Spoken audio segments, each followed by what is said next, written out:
महाराज जी का दिव्य सानिध्य ऐसा है जिनके पास बैठकर हम पुरस्कृत भी होते हैं और परिष्कृत भी होते हैं, जिनकी उपस्थिति में तर्क तत्काल गिर जाते हैं, जो अपने स्नेही को आशंकित नहीं करते बल्कि निशंक कर देते हैं। जहां समस्याओं का उल्लेख नहीं होता, उन्मूलन होता है। ऐसे हैं हमारे गुरुदेव सर्व श्री आशुतोष महाराज जी और उनका पावन सानिध्य।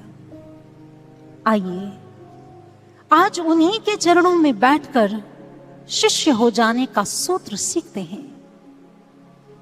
मुझे याद है एक बार महाराज जी ने पूछा, गुरु पूर्णिमा कब होती है? तो शिष्य ने कहा, महाराज जी जुलाई में। गुरुदेव ने बड़ी गंभीरता से कहा, कब तक? कब तक केवल बाहरी रूप में ही मनाते रहोगे?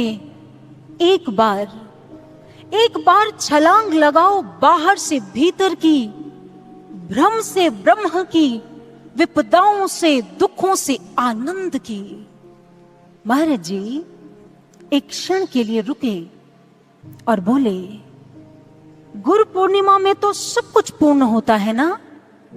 गुरु पूर्ण, उसका लक्ष्य पूर्ण, चंद्रमा पूर्ण, तो शिष्य अपूर्ण क्यों? शिष्य भी तो पूर्ण होना चाहिए ना। इतना कहकर महाराज जी मौन हो गए।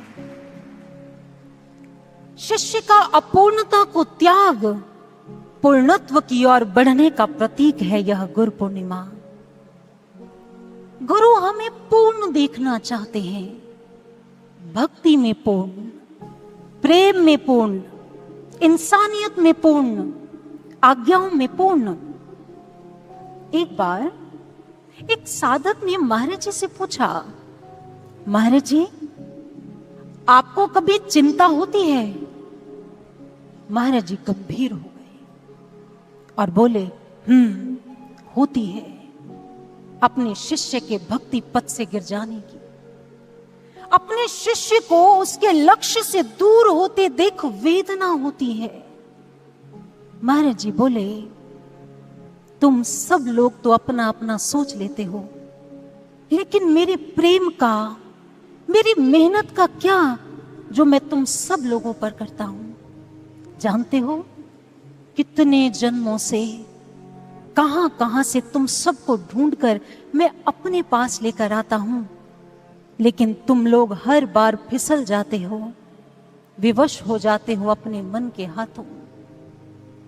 भक्ति का मार्ग जीना रे, नहीं अचाह नहीं चाहना, चरणन लौलीना रे। भक्ति का मार्ग जीना रे। भक्ति का मार्ग अति सूक्ष्म मार्ग होता है, जहां चाहना ना चाहना नहीं होती।